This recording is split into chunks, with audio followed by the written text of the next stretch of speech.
an unconditional covenant. 7 times in Genesis 12:1-3, God declared in emphatic terms what he would do for Abraham. His covenant with Abraham was unconditional, and he ratified it in a ceremony described in Genesis 15, in the Jeremiah Study Bible. I explained the meaning of this ceremony. To establish and confirm a covenant in Abram's day, usually the two parties would walk between the pieces of the sacrificial animals, saying, in effect, "May what has happened to these creatures happen to me if I break the covenant." Because this was Yahweh's sovereign covenant with Abram, not an agreement between equals. Symbols of God, a smoking oven and a burning torch, passed between those pieces. Abram did not. The Lord made the covenant with no conditions independent of Abram, and he would fulfill it in his time. No provision was made for this covenant to be revoked, and it was not subject to amendment or annulment. A personal covenant. In his covenant with Abraham, God promised extravagant blessings not only to Abraham's descendants, but also to Abraham himself. "I will bless you and make your name great." Gen 12:2. In Genesis 12:1-3, God addressed Abraham using the personal pronouns you and your 11 times.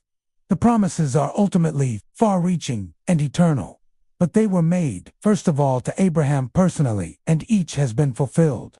God directed Abraham to travel to the land he promised to his descendants, and Abraham found it to be, as Moses later described, a rich land flowing with milk and honey. Ex 3:8, 17, 13-5. 33-3. His flocks and herds increased exponentially, and he became an extremely wealthy man. Hanan Trezendo. Yes, this land would be the eternal possession of his descendants.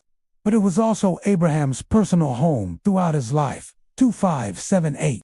God's promise to make Abraham's name great has also been lavishly fulfilled. Even in his own time, Abraham was known throughout the land as a rich and powerful leader who was highly respected and feared. A national covenant. In the second verse of God's covenant with Abraham, he said, "I will make you a great nation." The ultimate greatness of the nation of Israel awaits the millennium, but by all the common standards of evaluation, Israel is a great nation today. Professor Amnon Rubinstein gives us an impressive summary of Israel's national achievements. Minute in size, not much bigger than a sliver of Mediterranean coastline. It has withstood continuing Arab onslaughts, wars, boycotts, and terrorism. It has turned itself from a poor, rural country to an industrial and post-industrial powerhouse. It has reduced social, educational, and health gaps between Arabs and Jews. Some of its achievements are unprecedented. Thanks for watching. Please subscribe to our EVM Productions.